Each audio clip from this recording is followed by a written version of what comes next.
Y ahora vamos con nuestro pastor y maestro Rick Brown de Calvary Chapel de Idaho Falls, mientras continuamos con nuestro estudio de la primera epístola de San Juan. Hola, esta noche hablaremos de la primera carta del apóstol Juan y no puedo decirles lo emocionante que es siempre leer lo que tiene que decirnos el apóstol Juan a través de su primera carta, porque este mensaje contiene cosas que cambian vidas, como la palabra de Dios cambia vidas, y nos da caminos específicos el apóstol Juan de cómo hacerlo. En este capítulo primero nos habla de lo que el Señor quiere que nosotros cumplamos, logremos en la vida, y Él quiere que cumplamos a lo largo de nuestra vida de una manera íntima y personal. Vemos su mensaje que es real, quiere que la gente sea real y que seamos reales contigo, y quiere que seamos reales con otras personas, pero estos postulados son más importantes y dinámicos cuando se infunden con la verdad y cuando hay relación con Dios nuestro Señor, y Dios es siempre real con nosotros, mientras vemos aquí en la epístola o carta que el apóstol Juan nos escribió y que nos pone en contacto con el pensamiento y las razones por la cual este libro fue escrito, y las encontramos mencionadas en el capítulo 1, versículo 4 de esta carta. En el capítulo 1, versículo 4 leemos: les escribimos estas cosas para que nuestra alegría sea completa. Y hablando de alegría, no sé, quisiera que se llenara de alegría con el gozo de... Y nos habla este capítulo y este versículo en particular de la alegría de encontrar a Dios. Y no sé ustedes, pero yo quisiera entrar en una mayor alegría de estar en contacto con el Señor en mi vida y disfrutarla. Sí, he podido encontrarla en marcha en el transcurso de mi vida, pero quisiera que fuera más. Y el Señor nos da su fortaleza. Y si ustedes vienen acá nada más contra su voluntad o en su vida cristiana, parece ser que por momentos fueron bautizados, como se le conoce en términos en la iglesia cristiana, de haber sido bautizados en jugo de limón, y no hay alegría en sus vidas, no hay alegría acerca de las cosas de Dios, y las personas a lo largo del tiempo saben que más bien concuerdan en la descripción, como podría comentarse de alguien tomando el jugo de un limón, tomando lo agrio del jugo de un limón, tomando algo que es demasiado ácido, y el mismo pesimismo, y por lo tanto no hay alegría en sus vidas. Es como si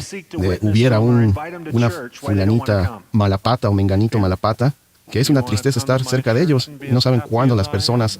que los invitan a la iglesia, y ellos no quieren asistir a la iglesia porque no se ven tan felices como las personas que los ven, y esa misma infelicidad se contagia. No me gustaría tener que lidiar con una situación así, y no hay ningún atractivo, porque la alegría del Señor en las vidas cristianas es una atracción hermosa, porque el mundo imita cosas que pasan alrededor de nosotros. Si alguien está bebiendo, o si alguien está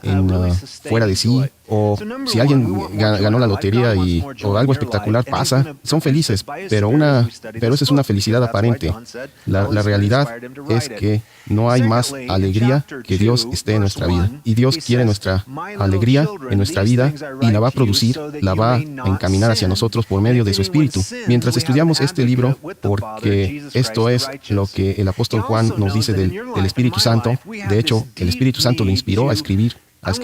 esta carta, y enseguida en el capítulo 2, verso 1, en el capítulo 2, versículo 1, encontramos y leemos: mis queridos hijos, les escribo estas cosas para que no pequen, pero si alguno peca, tenemos ante el Padre, a un intercesor, a Jesucristo el justo. Esto nos dice que si en nuestra vida y en mi vida tenemos el profundo deseo o necesidad de tener una victoria más amplia sobre el pecado, y no solo de acciones en mi vida, pero en los pensamientos a lo largo de mi vida, en el modo en que hablamos y en el modo en que actuamos, ya sea que se hable para decir un chisme, o para mentir, o para algún otro tipo de lucha con la que lidiamos cada día, y ustedes vienen hoy, en este momento, con ella, lucha que no se la comentamos a nadie, una agitación y una lucha interna de lo que pasa con nosotros, y algunas cosas que no son muy fáciles de hablar con las demás personas no es fácil hablar de nuestros pecados con otras personas, porque no está culturalmente aceptado de comentar muchos de los problemas, de las luchas que tenemos en ese sentido,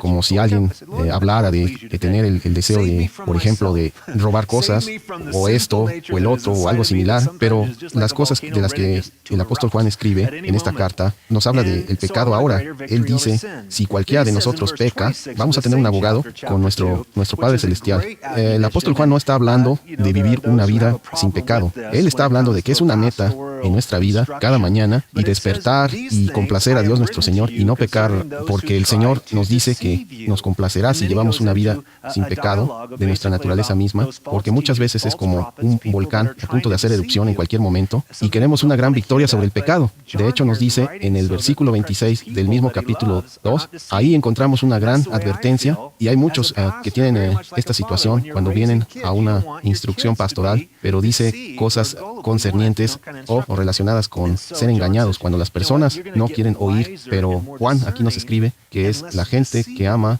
y no es engañada, es el modo que se siente que el pastor es más como un padre que está criando a sus hijos y no quiere que sus hijos sean engañados.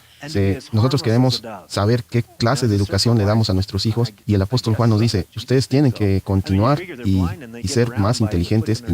y discernir más y ser menos susceptibles de ser engañados. No quiere que se viva en el engaño, porque Jesús dijo que hay que ser inteligente como una serpiente y ser inofensivo como una paloma. Ahora bien, inteligente como serpiente, que Jesús piensa que así es.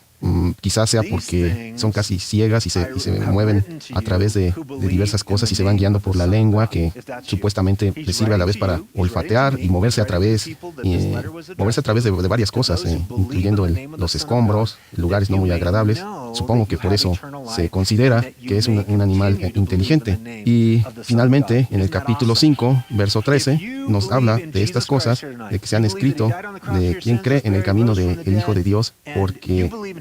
nos está escribiendo a las personas esta carta, a todos los que creemos en el nombre del Hijo de Dios, para que puedan tener vida eterna y puedan continuar creyendo en el nombre del Hijo de Dios. No es sorprendente que creyendo, ¿no les parece sorprendente que creyendo en Jesucristo hoy, en este momento, creer que Él murió en la cruz por nuestros pecados, fue enterrado y resurgió de los muertos, y al creer en Él nos trae vida eterna y nos dice que esa vida eterna se le dará a quien la pide e irá al paraíso, y no decir espero o pienso del mismo modo, sino que va a ser un hecho. Quizás suene un poco arrogante mientras se va al paraíso y bueno, esto podrá sonar como arrogancia, podrá sonar como el rico poderoso que lo tiene todo y no le falta nada en la vida, pero si nosotros pensamos, podrá sonar, como dije, arrogancia, pero ir al paraíso es una plena confianza en que será si creemos en nuestro Señor Jesús y todo lo que ha hecho por nosotros y todas las enseñanzas que nos da para finalmente ir al paraíso. Así que no es arrogancia o algo que alguien más dijo que podría ser o podría ser considerado. Simplemente es creer en Él, así de simple, y sabremos que por consiguiente la vida eterna llegará hacia nosotros. Yo tengo una plena confianza, sin ninguna duda pequeña, ni siquiera una sombra, que voy a ir al paraíso, y la Biblia nos dice que seremos salvados por la gracia a través de la fe y no por obras. Eso es lo que nos marca la Biblia. Y esa obra que ha creado Jesucristo, de las buenas obras, ahora que ya somos salvos y sabemos que estamos en nuestro camino a la vida eterna, queremos hacer cosas para Dios, queremos trabajar para Dios, porque las buenas obras siempre tendrán un lugar en la vida cristiana. Y es no nada más la salvación. En el capítulo 5, versículo 13, el apóstol Juan nos dice, les escribo estas cosas a ustedes que creen en el nombre del Hijo de Dios, para que sepan que tienen vida eterna. ¿No es maravilloso que si ustedes creen en Jesucristo ahorita mismo, que murió en la cruz por nuestros pecados, que fue enterrado y resurgió de entre los muertos, que creyendo en Él tendremos vida eterna? Es algo sorprendente. Y cuando alguien nos pregunte si iremos al paraíso, sin lugar a duda podamos decir, seguro, claro que iremos al paraíso. Y no decir, pues espero que sí, o a lo mejor. Quizás eso suene un poco arrogante, pero como sacado de alguna frase de algún rico que todo lo tiene y que no le falta nada en la vida, de que no, claro que sí. Pero es lo que el Señor Jesús nos dice, que creyendo en Él y en lo que ha hecho por nosotros, tendremos la vida eterna. Y la vida eterna, una vez que la hemos conseguido como cristianos, pues tenemos que hacer buenas obras. Porque la Biblia nos dice que seremos salvados a través de la fe en nuestro Señor Jesucristo y no a través de las obras, que es el modo en que llegaremos a estar con Dios y por lo mismo en el paraíso. Como les digo, la gente que cree está completamente seguro, sin lugar a dudas, de que llegará al paraíso. Y para los cuales están alejados de Dios, pues si yo les hiciera esa misma pregunta, seguramente contestarían, pues no sé, o no estoy seguro. Déjeme comentarle algo que le pasó al pastor Jon Courson. Quizás ustedes alguna vez lo hayan oído en el radio. Él estaba manejando de regreso de un viaje y vio un lugar donde era una iglesia que era de los testigos de Jehová. Entró a visitarlos y al final de los servicios, este pastor, que déjeme comentarles, es una especie como de montañés de barba espesa, aspecto de la gente fuerte de la montaña, y les preguntó a las personas que estaban ahí en esta iglesia si él muriera en ese momento, que si él tuviera que morir en esa misma noche, si estaría salvo de sus pecados. Es lo que les preguntó a los líderes de esa iglesia. Y bueno, los líderes de la iglesia se reunieron, tuvieron su reunión divina o su cónclave ahí de líderes, y se pusieron a platicar y llegaron a la conclusión de decirle al pastor: pues lo siento, pero no le tenemos muy buenas noticias, porque no tendría el tiempo de hacer las suficientes obras buenas para ser aceptado por Dios. Pero eso me lleva a recordar el episodio por el que pasa Jesucristo cuando fue crucificado, cuando él fue sujetado con clavos a la cruz. Recordarán que hubo dos ladrones a cada lado que también fueron crucificados en ese mismo momento. Uno de ellos fue que quiso ser aceptado por Dios. Obviamente no podía hacer nada el ladrón crucificado, no podía mover las manos. Y recordemos al ladrón que también fue crucificado el día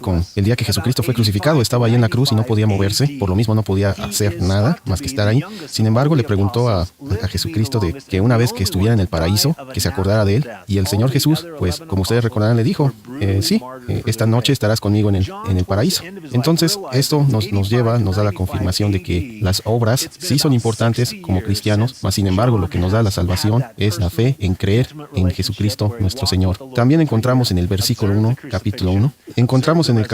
versículo 1 de la epístola o carta de San Juan el apóstol: lo que ha sido desde el principio, lo que hemos oído, lo que hemos visto con nuestros propios ojos, lo que hemos contemplado, lo que hemos tocado con las manos, esto les anunciamos respecto al Verbo que es vida. Esta vida se manifestó, nosotros la hemos visto y damos testimonio de ella. Y les anunciamos a ustedes la vida eterna que estaba con el Padre y que se nos ha manifestado. Les anunciamos lo que hemos visto y oído para que también ustedes tengan comunión con nosotros. Eso lo encontramos en el primer párrafo de esta carta, el testimonio y de la comunión que hay entre el Padre y su Hijo Jesucristo. Eso siempre ha sido desde el principio, y Juan el apóstol, que estaba escribiendo esta carta más o menos en el año 85 a 90 después de Cristo, y se piensa que es el más joven de todos los apóstoles que vivió. Bueno, de hecho fue el que más tiempo vivió y el único que murió de una manera natural, porque todos los demás fueron brutalmente martirizados por su fe. Y Juan, al final de su vida, se dio cuenta, como estábamos comentando, en el año 85 a 90 después de Cristo,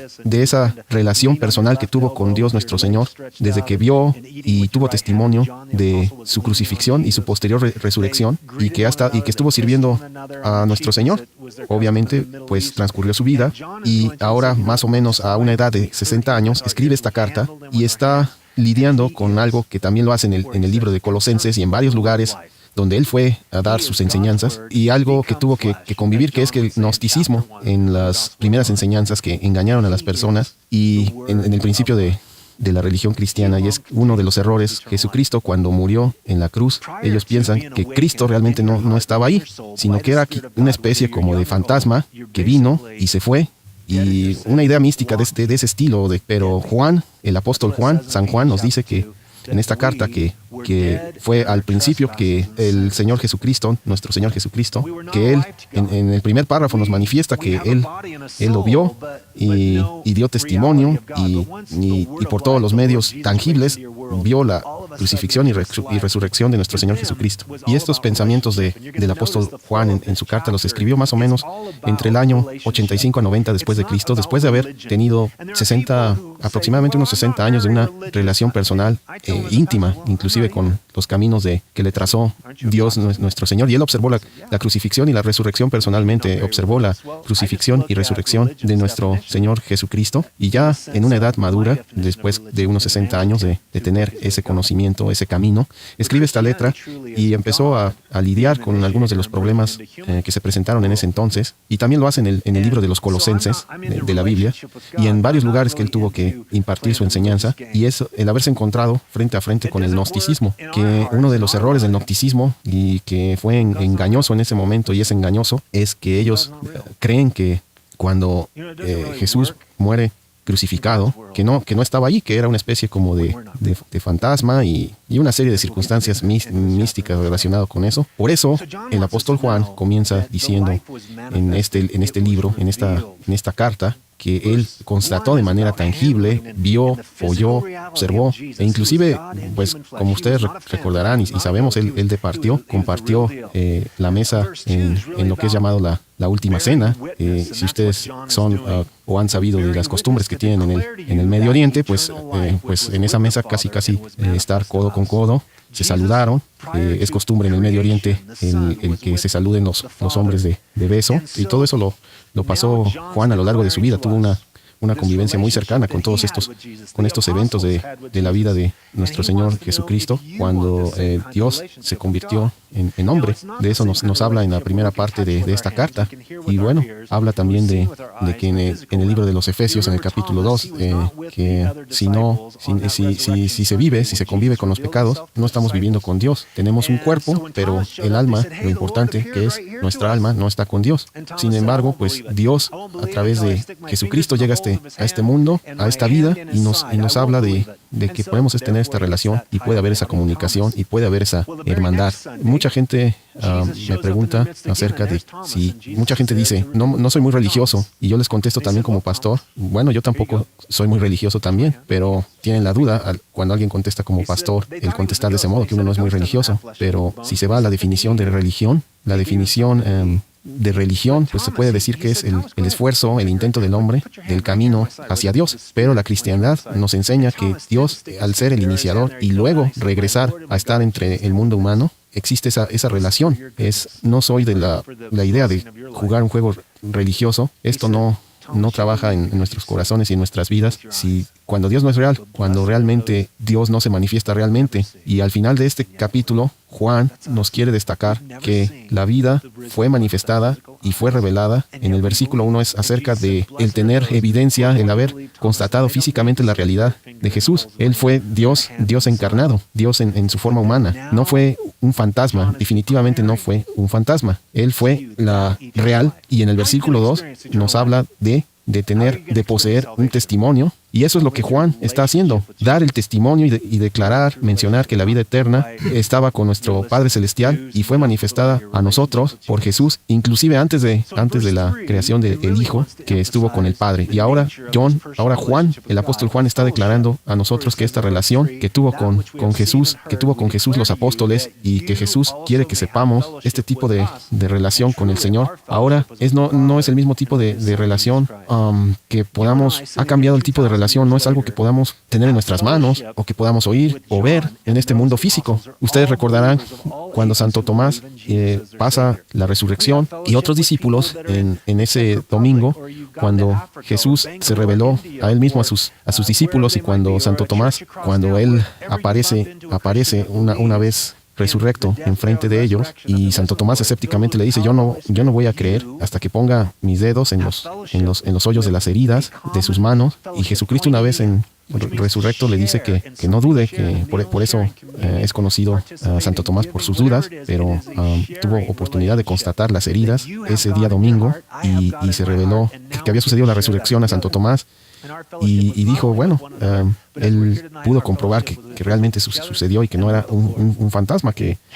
era un cuerpo de carne y hueso, e inclusive pidió algo de comer. Pero el apóstol Tomás tuvo oportunidad de constatar que las heridas eran reales y que fueron hechas en un cuerpo y no en un ser inmaterial. Y después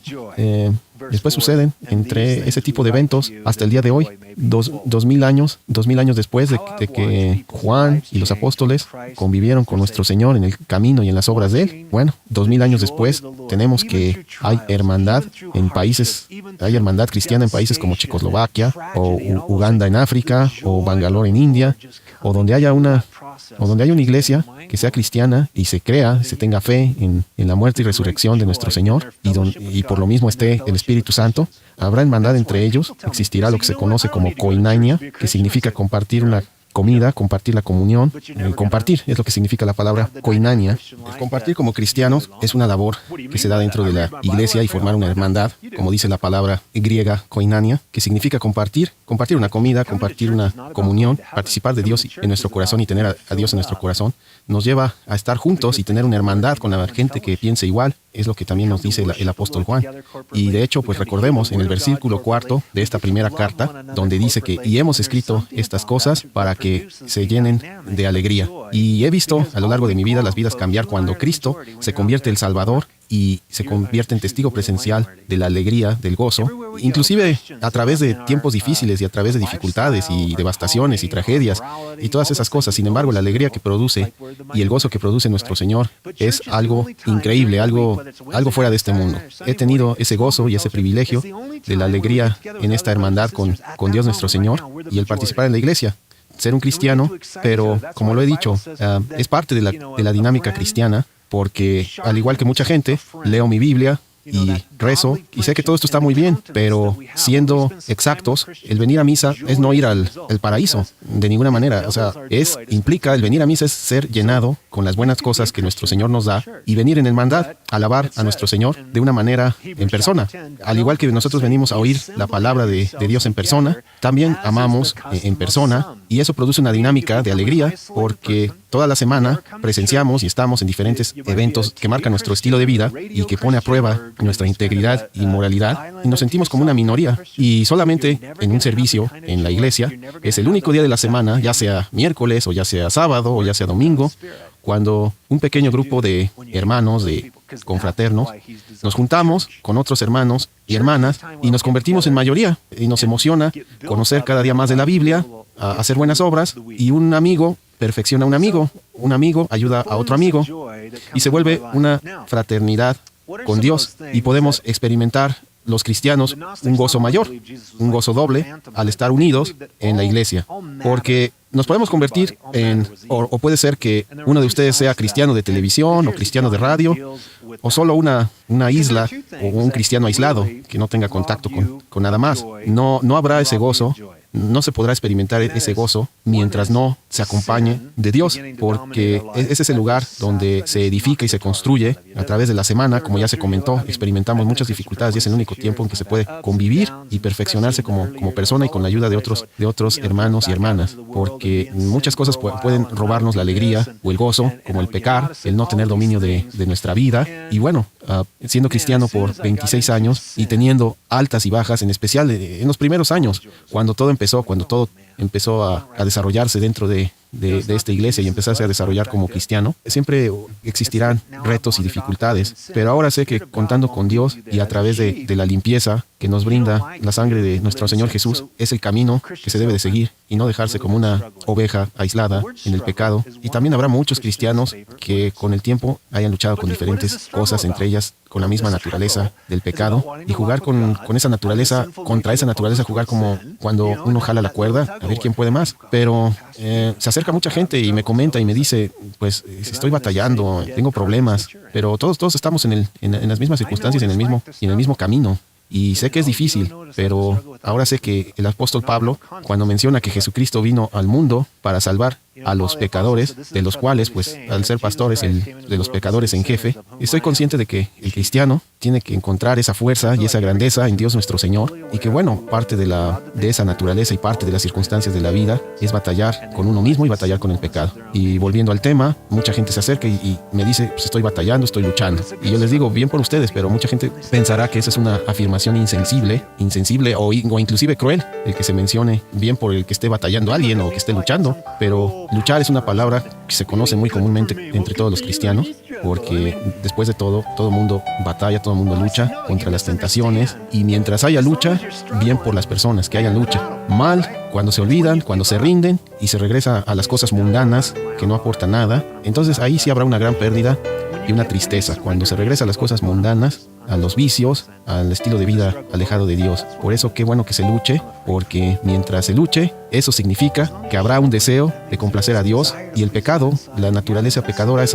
una constante que caminará entre nosotros y será nuestro reto afrontarla.